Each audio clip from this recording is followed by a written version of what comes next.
वञी हुन खां तूं पुछीस उते जॾहिं वियो त पहिरीं पहिरीं हुन नालो पुछियो अथसि त भई मूंखे तूं भॻवान जे दर्शन कराईंदे। चईसि मां तोखे अहिड़ो दर्शन कराईंदुसि जीअं सूरज जी प्रत्यक्ष ॾिसी रहियो आहीं।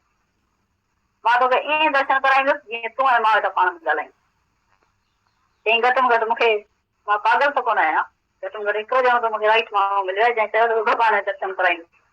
अंदर में खातिरी ॾियसि, तसली ॾियसि त अञा बि के आहिनि सभु न विया संसार मां, अञा के दुनिया में आहिनि जेके सच जी ॼाण ॾेई सघनि था। तॾहिं हुनखे विहारे चईसि मूंखे हिते एड्रेस लिखी ॾेई वञ, तुंहिंजो घर किथे आहे। जॾहिं एड्रेस लिखी ॾींदसि त हेठां लिखे थो नरेंद्र, हुनजो पहिरियों नालो नरेंद्र हो त हेठां लिखी ॾिनईसि नरेंद्र। ॿार खां पकड़े हुनखे चईसि नरेंद्र किथे आहे। चईसि किथे लिखियल अथई नरेंद्र, कहिड़े हंधि लिखियल अथई, किथे लिखियल आहे ॾेखार। तूं हैरान थी वई चई आहे त सची ॻाल्हि, लिखियल त मुंहिंजे किथे बि कोन्हे, हथनि जो नालो आहे, पेरनि जो जेको शरीर आहे तंहिं ते सभु हथ पेर नक ॿाहूं सभु शरीर ते पंहिंजा पंहिंजा नाला लॻा पिया आहिनि, पर नरेंद्र किथे आहे, असली त नरेंद्र आहे ई कोन्हे, लिखियल त किथे कोन्हे को। पर चईसि वरी गहरी टुगी लॻाए पुछ पाण खां नरेंद्र किथे आहे। चई तॾहिं मां केरु आहियां सर, वरी चएसि न राम चई पाण खां पुछ तूं किथे आहीं, नरेंद्र किथे आहे। चई भला मां ॿुधी आहियां। चई न तूं चवंदे न मुंहिंजी ॿुधी अॼु कमु नथी करे, मुंहिंजी ॿुधी कमु नथी करे, माना तूं ॿुधीअ खे बि ॼाणंदड़ आहीं। चई भला मां मन आहियां। चई न तूं चवंदे न अॼु मुंहिंजो मन उलझन में आहे, अॼु मुंहिंजो मन जेको आहे तमामु ख़राबु थी वियो आहे, मुंहिंजो मन, पर तूं मन कोन आई, न को तूं ॿुधी आहीं, तूं ॿुधीअ खे ॼाणंदड़, मन खे ॼाणंदड़, गहरी निंड खे ॼाणंदड़। तूं राति चवंदई अॼु मूं ॾाढी गहरी निंड कई, तूं त चल पियो आहीं, तूं त हुते अहिड़ो समाधीअ में आहीं जो ख़बर कोन आहे, सुबुह जो उथी केरु थो ॼाण ॾे त मां ॾाढी गहरी निंड करे थो। अॼु मूं सुपिनो ॾिठो, सुपिने खे ॾिसंदड़ जेको आहे ओॾी महिल जाॻे पियो। चईसि भला आख़िर मां केरु आहे। चईसि तोखे ही नालो पियो अथई 6 ॾींहंनि खां पोइ ब्रह्मण बाबरनि खे सॾु करे तुंहिंजे मथां ई नालो खणी रखी अथऊं त तूं फलाणो आहीं सुञाणप जे लाइ, सॾु करण जे लाइ, पर तूं असली थोरी नरेंद्र आहीं। असली त तूं जेकी आहीं तो जेकी 6 ॾींहं पहिरीं हुई सो आहीं तूं। सचिदानंद है तूं, ब्रह्म आनंद है तूं, जीव माना भूल गया क्यों देह में देवाना। तूं देह में अची देवानो थी वई, मस्तानो थी वई, पाण खे भुलिजी वई, पंहिंजो असली स्वरूप भुलाए तूं पाण खे शरीर मञी वेठो आहीं। तो शरीर सदाए तूं सुयो अथई, सुठो जीव सदाए तूं सुयो अथई।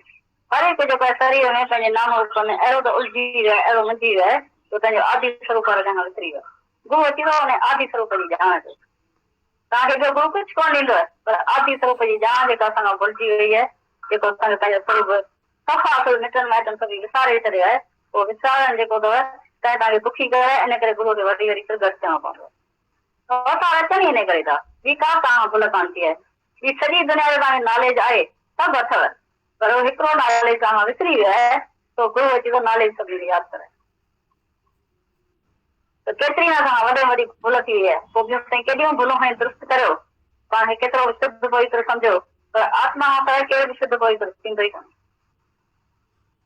जॾहिं तव्हांजे हृदय में आत्मा प्रगट थींदी, परमात्मा प्रगट थींदो, पाण खे सुञाणंदा, सेवा इंक्वायरी कंदा, तॾहिं तव्हांजो हिकु हिकु स्टेप, हिकु कदम तव्हांजे राइट खजंदो। तुम ऐसा काम करो, तुम देवी माता के पास जाओ अंदर, तुम जाके आज मांगो, देवी माता मेरे को ये चाहिए, मेरा ये काम करो और मेरे संबंधियों को सुखी रखो। विवेकानंद बोला ये ठीक है, गया देवी माता के पास, 3 बारी गया, 3 बारी वापस आए। गुरु ने पूछा भाई कुछ मांगा, बोला हमको तो भूल गया, हम तो भगवान का दर्शन करके, देवी माता का दर्शन करके उधर ही खो गया, उधर ही गुम हो गया। हमको तो उसी के दर्शन में ऐसी खुशी आ गई, हमको अपना शरीर भूल गया, तो हम कैसे पूछे तो भाई मेरे को ये चाहिए, मांगे गए। तो तुम भी जब सचमुच भगवान का दर्शन करेगा, जिस दिन तुमको सच्चा गुरु मिलेगा, भगवान मिलेगा, उसी दिन तुम मांग ही नहीं सकते। उसी दिन से ऐसा होगा जो गुरु के पास तुम मांगना बिल्कुल जुबान से नहीं निकलेगा, तो मेरे को ये चाहिए, जुबानी कट जाएगी। गुरु के दर्शन से मैं वही मरी।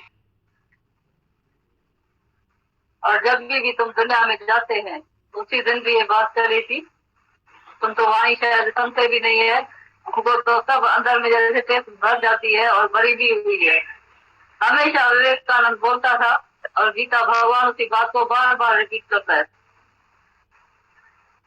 बोलते हैं जब भी बोलता है विवेकानंद, तो मैं जब भी दुनिया में गया, महफिल में दुनिया के गया, तो मैं छोटे में छोटा इंसान होकर वहां से लौटा। मैंने कहा तुमको भगवान की पदवी दी जाती है, इधर तुमको कौन सी नजर से देखा जाता है? तुमको कहा जाता है कभी तुम जीव है, तू पापी है, तू गंदा है, तू गंदा है, तू नीच है, तू विकारी है। तुमको ऐसी नजर से कभी देखा है? कभी भी गिरी हुई नजर से तुमको नहीं देखा है। पहले ही दिन से हमेशा गुरु बोलता है तू तो मेरा ही स्वरूप है, जो मैं हूँ तो तू है, जो तू है सो मैं, तू तो मेरा ही स्वरूप है। मान कहाँ मानता है? फिर जाएगा उसी संगत में, बहुत ही अच्छी लगती है। तभी बोलता है जब भी तू दुनिया के महफिल में जाएगा तो कम से कम इंसान होकर आएगा,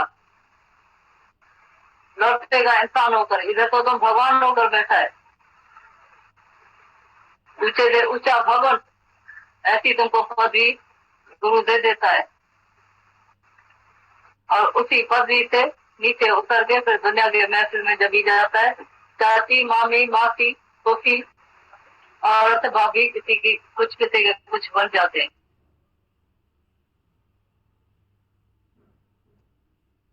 तो ये देखो निष्काम कर्म का थोड़ा बीज भी नाश नहीं है, नित नित होता समाया। ये ऐसा खजाना है, तुम किसी को 10 रुपए आज दियो तो खर्च के आएगा, फिर गरीब हो जाएगा। लेकिन ज्ञान का एक बूंद दियो उसको, प्रेम का, निष्काम कर्म माना निष्काम होकर उसी से कुछ भी तुमने किया तो वो तो नित्य नित्य होता समय उसी के अंदर बढ़ता जाएगा, बढ़ता जाएगा। ये ऐसा खजाना है, ये खजाना बढ़ता जाता है। कितना भी तुम ज्ञान दूसरे को बताओ, यहाँ प्रेम करो, ये प्रेम का खजाना, ज्ञान का खजाना कभी भी फूटेगा नहीं, नित्य नित्य बढ़ता जाएगा, कभी नाश नहीं होगा। निष्काम कर्म का बीज कभी नाश नहीं होता है, उल्टा फल रूप दोष भी नहीं लगता है। समझो उल्टा फल रूप, एक तो उल्टा फल निकलेगा नहीं, अगर निकला भी तो दोष ज्ञानी के ऊपर नहीं है। समझो तुमने ज्ञान सुनना, अभी तुम्हारे घर वाले समझो नाराज होते हैं कोई, या उसकी कोई इच्छा नहीं पूरी होती है, स्वार्थ नहीं पूरा होता है। जैसे विवेकानंद का मिसाल सुनो, जब विवेकानंद को गुरु के लिए प्यार हुआ, वो घर छोड़ के आके गुरु के साथ रहा है और पीछे सारी दुनिया में जाके विवेकानंद ने ज्ञान सुनाया। तो उसके घर में पैसा नहीं था, बहुत गरीब था उसकी फैमिली, और पढ़ा लिखा खाली यही था विवेकानंद, BA LLB पास करके, और उसको वैराग लगा, सब कुछ छोड़ के आके गुरु के पास बैठ गया।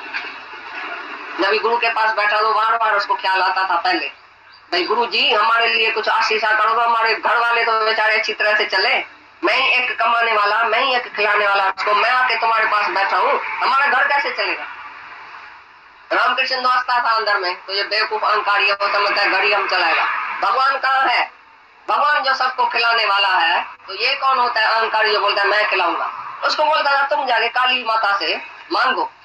तो 2-3 बारी गया काली माता के पास, खास संभल के गया, मैं आज जाके उनसे मांगूंगा, भाई मेरे लिए पैसा चाहिए, मेरे घर वाले के लिए पैसा चाहिए। तो 2-3 बारी गया, जब मांगने का टाइम आवे तो उसको भूल गया। फिर आवे, फिर बोले काली माता से, अरे भगवान से मैं क्या मांगू? पैसा मांगू घर के लिए? पैसा मांगू भगवान से? ये तुच्छ माया मांगू? भगवान के सामने आया हूँ तो भगवान मांगू, शांति मांगू, आनंद मांगू, मुक्ति मांगू, या पैसा मांगू?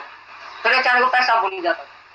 तो अचानक एक दिन विलायत में गया, उधर ये लेक्चर कर रहा था, अचानक उसको टेलीग्राम आ गई, तुम्हारी बहन आपघात करके मर गई। क्योंकि उसकी बहन जो थी वो शादी करने के लायक थी, उसके पास पैसा ही नहीं था। तो उसी दिन में ना कोई कुंवारी लड़की बैठे तो बड़ी उसकी निंदा होती थी, तो एक दिन वो ऐसा आपघात करके मर गई। बोला हमारे पास पैसा ही नहीं है, हमारी शादी भी नहीं होती है, हम तो मर जाते। आपघात करके जब मर गई तभी विवेकानंद के को किसी ने बोला ये दोष तुम्हारे ऊपर पड़ा। बोला नहीं, ये मेरे ऊपर दोष नहीं है, एक बहन मर गई, हजारों बहनों को मैंने हयाती दिया। ये इधर जो हजारों बहन मेरी बैठी है, सारी सृष्टि हमारी बहन है। तो अगर वो अपने स्वार्थ के वजह से परमात्मा में विश्वास नहीं था उसका, भगवान में अगर विश्वास रखती थी तो उसको शादी हो भी जाती थी, ऐसी कौन सी बात थी। लेकिन उसने भगवान से ही विश्वास ऐसा निकाल दिया, इसके लिए वो मर गई अपने स्वार्थ की वजह से। तो ये ज्ञान से समझो निष्काम कर्म उसने किया, सारी दुनिया को प्यार किया। अभी उल्टा फल निकला कि उसकी बहन जाके आपघात किया। तो उसने सामने आके बोला कि तुम्हारी वजह से वो मर गई, इसका दोष तुम्हारे ऊपर लगा। उसने बोला नहीं, हमारे ऊपर नहीं लगा, क्यों? भगवान के प्रति जा रहे, भगवान का बड़ा फर्ज पाल रहे। तो इसके लिए कोई भी उल्टा फल निकलेगा भी हमारी वजह से चाहे निकले तो भी हमारे ऊपर दोष नहीं है। तो निष्काम कर्म में ऐसी बहुत से बातें होती भी है, कई बातें आती है, उल्टा फल भी निकलता है टाइम पर, तो भी ज्ञानी को दोष नहीं लगता। ज्ञानी चाहे गला ऐसा उतार के सबका फेंक दे, मार भी डाले किसी को, तो उसके मरने का भी उसको दोष नहीं। गीता में लिखा पड़ा है 18 अध्याय में। अरे ज्ञानी तो किसको हत्या कर डाले ना, ब्राह्मण की हत्या कर डाले, तो भी उसको दोष नहीं, कि वो निष्काम है, उसको चाहिए कुछ नहीं। उसका शरीर ऐसा है जैसे औजार, हत्या, निमित्त मात्र। परमात्मा उसके शरीर से क्या क्या कराना चाहता है वो सब वो करा। की भी करामत होती है। तो गुरु में विश्वास मीन्स खुद में विश्वास होना चाहिए। विश्वास उसको कहते हैं, जैसे खुद में विश्वास आते हैं तो गुरु वाक्य सत्यम। यदि गुरु के वाक्य को सत्यम करके मानते हैं तो वचन हमारा वचन हो जाएगा, हमारे जीवन में वो काम में आएगा। तुम्हारा अपने में विश्वास है, जैसे स्वामी विवेकानंद बोला है कि पिछले युग में जो भगवान में विश्वास नहीं रखता था, मैं उनको नास्तिक कहता था, पर अभी के युग में जो खुद में विश्वास नहीं रखता है उसको मैं नास्तिक कहता हूँ। तभी हम बोलते हैं तो विश्वास करामतों की भी करामत है।